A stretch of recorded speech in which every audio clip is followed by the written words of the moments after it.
Yesterday on the 7th April, I saw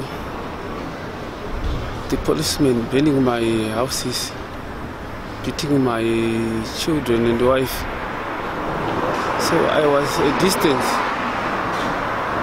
At first I saw the smoke from the houses which was burning, but I tried to run to my home and see what was happening. By the time being, I saw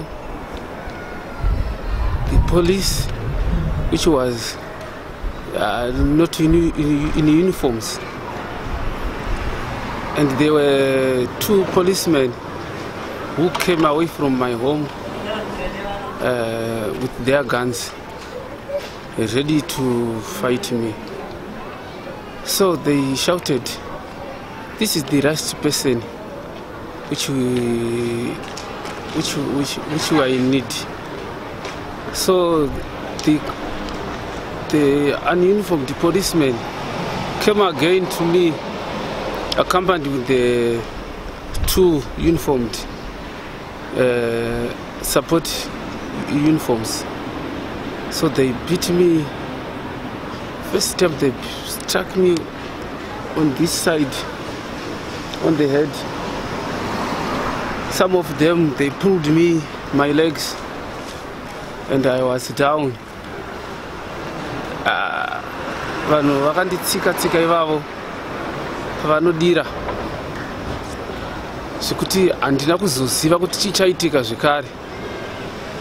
Asi chandikangoziva ini ndechekuti dzimba dzangu dzapiswa, mukadzi wangu ndasvikira achirohwa, ivo vasvika zvekare vakabatana neni kuti varwise ini, vachitaura kuti atituma ndiye ane simba, imi hamuna simba. Kana kuri kuti mune simba, patiri kukurovai apa munofanira kuti mudzosere. Even High Court of Zimbabwe inokupai zvimatsamba zvisina maturo, haina simba. Kureva kuti vanhu havaedza kuti vakanga vane pawa rakakura chaizvo, havaimbonzvenga kutaura. Vaitaura kuti amai Mugabe naMugabe ndo vari kuvatuma, purazi nderaMugabe. Zviya zvekuti isu tinonyepera vanhu kuti tine 17 years tichigarapo, zvikanzi 17 years idzodzo makauya nejambanja, muchijambanja purazi kubva kuvarungu. Saka nhasi uno uyu makubudawo futi nejambanja. Tikati kwete nayo varume chiregai kundirova. Havana kumira, vakazomira nekuda kwavo. Vamwe vaitotsika musoro, vamwe vachindirova nezvimiti.